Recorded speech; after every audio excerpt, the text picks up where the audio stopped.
Hello everyone, my name is Gabriela Ruseva and I work for Eurocities, the largest network of cities in Europe. I'm very pleased to present today the Living-in.EU initiative that we coordinate, a key EU initiative on digital transformation of cities and regions supported by the European Commission and the European Committee of Regions. Living-in.EU brings together local and regional leaders who recognize the potential of technology to enhance the quality of life in their territory. It's important to know that it is not only for cities, it's a multi-level governance movement.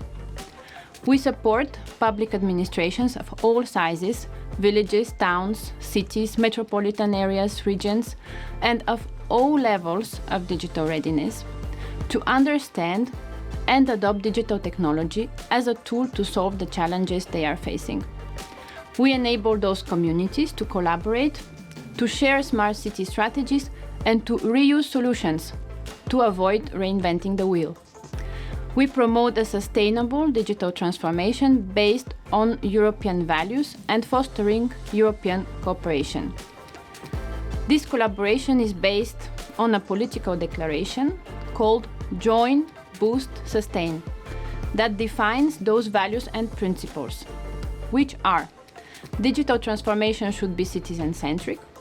Technology can help your city work better. It's a tool and not an end goal in itself. Data should be managed in an ethical and socially responsible way, and platforms should be interoperable and based on open standards. Almost 200 mayors and regional ministers have already signed the declaration. As this might sound a bit too general, let me explain what our goal is and why cities and regions should join us. First, to know about developments at EU level. We all know that the EU landscape can be quite complex. Second, to share knowledge and solutions.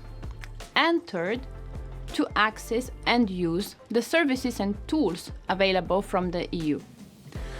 Why should municipalities want to know?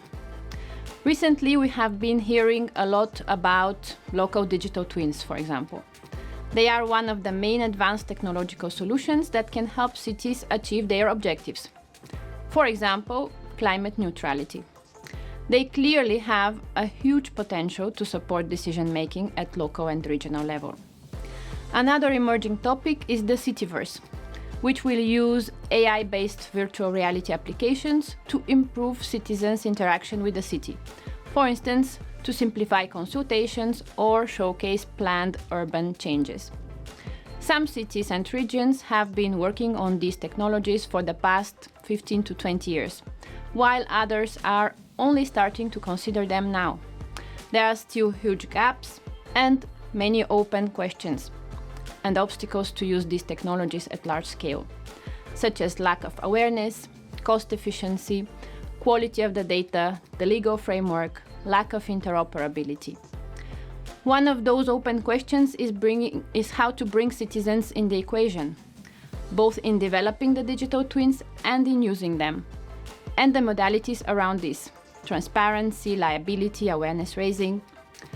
We try to shed light on this landscape, clarifying the implications of EU legislation such as the AI Act and the Interoperable Europe Act, look at funding opportunities, and map capacity building resources and technical specifications.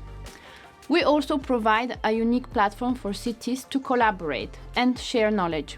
You can check what solutions are being implemented by cities in other countries and get inspired, or even reuse them. You can also share your successful solutions with other cities all over Europe. And last but not least, the Living-in.EU movement provides direct access to tools and services designed to help you accelerate your digital transformation, such as the support services and the help desk presented today, technical standards, assessment tools, procurement templates, and other. These services and tools will later become part of the upcoming LDT Cityverse EDIC, but Living-in.EU will continue to engage the community. It's like a compass for the cities and communities that want to get involved but don't know where to start.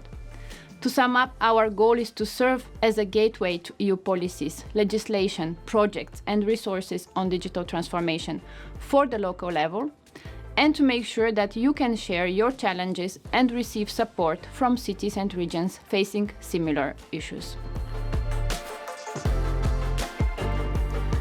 To facilitate collaboration, we organize hands-on activities. We have 5 working groups corresponding to the 5 commitments of the Joint Boost Sustain Declaration that I mentioned at the beginning.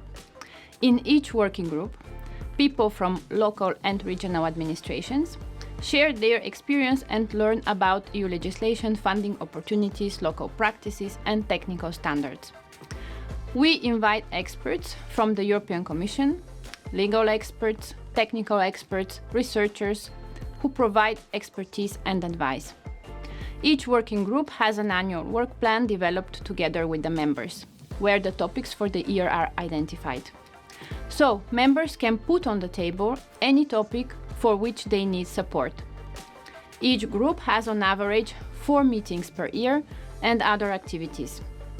On the slide you can see the current topics for each group.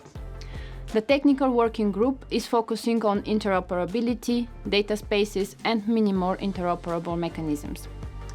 The education and capacity building working group provides training resources. The legal working group explains the implication of key EU legislation and its relevance to local and regional authorities, such as the Interoperable Europe Act and the AI Act.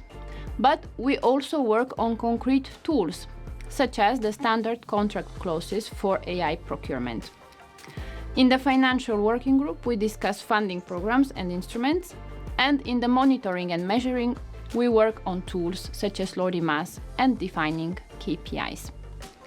Apart from the working groups, we organize various events to keep members informed about the latest developments at EU level. Advancement in data spaces, interoperability, local digital twins, and more. These are information sessions and participatory workshops, stakeholder forum and supporter meetings, where also tech companies, consultancies, research institutes, associations, and other interested stakeholders can participate. The aim of those is to bring together the demand, so cities and regions, and supply, so businesses, side of the smart city market. Signatories of Living-in.EU have access to tools developed at EU level and can even help shaping them. As of September 24, Living-in.EU offers 5 tools. The online procurement help desk, a blueprint for setting up a data space for the city, standard contract clauses for procuring AI-based solutions, technical standards for ensuring interoperability called MIMS+, and the digital maturity self-assessment tool LoRiMAS. I hope that by now I have managed to convince you that it is worth joining our community, which, by the way, is completely free. There are no financial or other obligations. So how can you join? Very easily. First, you need to get the political level on board. Your mayor, deputy mayor, or responsible city councillor needs to sign the Joint Boost Sustain Declaration. Then anyone from the city administration can register on our platform, start using the resources, and join the meetings, training sessions, and working groups.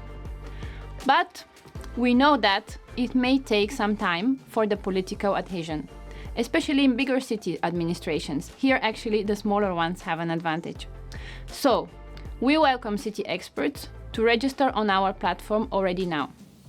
It is important to know that regional and national associations of municipalities and regions can also sign the declaration.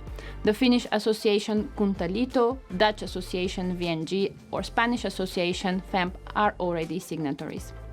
The association has a role of facilitating the participation of its member cities in the Living-in.EU. So visit our signatory map, Living-in.EU, we signed, to check which cities and regions of your country have already joined. Thank you for your attention.